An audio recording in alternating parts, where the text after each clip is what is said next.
యాక్చువల్‌గా అంటే ఈ పర్టిక్యులర్ వీడియో ఎడ్యుకేషన్‌కి సంబంధించి కాదండి. అంటే సొసైటీలో జరుగుతున్నటువంటి యాస్పెక్ట్స్ సంబంధించి కొంత బాధ కలిగి ఈ మధ్యన కొన్ని వీడియోస్ నేను చేయడం జరుగుతుంది.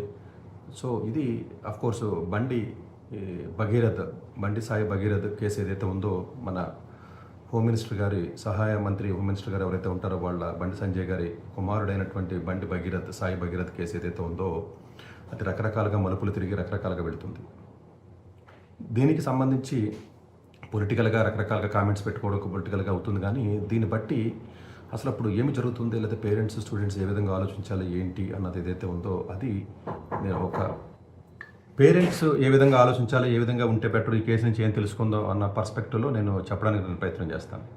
అఫ్‌కోర్స్ ఇది పొలిటికల్ యాస్పెక్ట్స్‌లో నేను వెళ్ళను కానీ, బట్ ఇన్ జనరల్‌గా ఎందుకంటే ఒక మైనర్ బాలికకి సంబంధించినటువంటి యాస్పెక్ట్ కాబట్టి, సో అమ్మాయి కూడా స్టూడెంటే కాబట్టి, అంటే యాజ్ పర్ రూల్స్ ప్రకారం ఏంటంటే వాళ్ళ పేర్లు కానీ, వాళ్ళకి సంబంధించిన డీటెయిల్స్ కానీ నేను ఎక్కడ కూడా అఫీషియల్‌గా డిక్లేర్ చేయకూడదు. సో అందు గురించి ఆ నేమ్స్ ఎక్కడ కూడా నేను ప్రస్తావించట్లేదు. బట్ ఇక్కడ ఇష్యూ జరిగినటువంటి విషయం చూస్తే రెండు కోణాలు ఉంటాయండి. అంటే జస్టిస్ పర్స్పెక్టివ్‌లో ఎలా జరుగుతుంది, అట్లాగే సో అసలు స్టూడెంట్స్, పేరెంట్స్ ఎట్లా ఉండాలి ఏంటి అన్నదానికి మనం చూద్దాం. యాక్చువల్‌గా భారతదేశంలో అటు మైనర్స్ అయినా లేదా మేజర్స్ అయినా ప్రతి ఆల్మోస్ట్ మీకు అరగంటకి తీసుకున్నట్లయితే ప్రతి ఆల్మోస్ట్ అరగంటకి చాలా అండి. అంటే మీకు దగ్గర దగ్గర ఒక 6, 7 రేప్స్ పైనే మనకి భారతదేశంలో జరగడం కానీ, లేకపోతే ఇట్లాంటి అసాల్ట్స్ జరగడం కానీ జరుగుతున్నాయి. బట్ ఇది కొంచెం హై లెవెల్ పొలిటికల్ కేసు కింద ఎందుకయిందంటే ఇక్కడ ఇందులో ఇన్వాల్వ్ అయినటువంటి వ్యక్తి పొలిటికల్ పార్టీకి సంబంధించినటువంటి వ్యక్తి అవ్వడం వల్ల ఇది ఆ రకంగా దీని యొక్క రంగు మారింది. బట్ యాక్చువల్‌గా ఏంటంటే ఇష్యూ జరిగింది December 31 జరిగినప్పటికీ కూడా తర్వాత చాలా రకరకాల డిస్కషన్స్ జరిగినాయి. సో కొంతమంది వ్యక్తులను తీసుకొచ్చి బండి సంజయ్ గారి ఇంటి దగ్గర తీసుకొచ్చి మాట్లాడడం జరిగింది. సో ఆయన ఎలాగా ఒప్పుకోలేదు. సో ఎక్కడ కాంప్రమైజ్‌కి కానీ వేడికి కానీ ఒప్పుకోలేదు.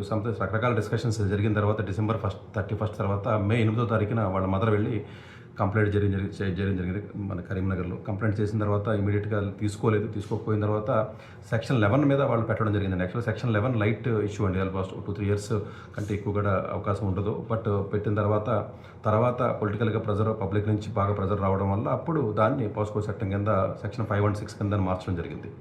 సరే, అతను అబ్స్కాండింగ్‌లో ఉన్నాడు, అది వేరే విషయం పక్కన పెట్టండి. సో తర్వాత హైకోర్టులో నిన్న జడ్జిమెంట్ ఏమొచ్చిందంటే యాంటిసిపేటరీ బెయిల్ అప్లై చేశారు వాళ్ళు. బట్ హైకోర్టు జడ్జి కూడా లేదు, మైనర్ బాలిక కాబట్టి ఇవ్వడం కుదరదని చెప్పారు. ఇప్పటికి కూడా అతను వచ్చి లొంగిపోలేదు. ఈరోజు ఈవెన్ నిన్న కూడా మన రేవంత్ రెడ్డి గారు జరిగినటువంటి మీట్లో ఆయన కూడా ఏం చెప్తారంటే, బాబు మీ అబ్బాయికి ఏదైనా తప్పు చేస్తే అనవసరంగా నీ పొలిటికల్ కెరియర్ లేకపోతే నువ్వు దశాబ్దాలుగా నువ్వు తెచ్చుకున్నటువంటి పేరు ఇబ్బంది అవుతుంది. నువ్వు తప్పు చేస్తుంటే నువ్వు రాయల్గా తీసుకొచ్చి అప్పచెప్పినట్లయితే అతను ఎదుర్కొంటాడు. సరే, తప్పు ఎవరిదన్నది తర్వాత జస్ట్ మన దీంట్లో తేలుతుంది అని చెప్పేసి చాలామంది చెప్తున్నారు.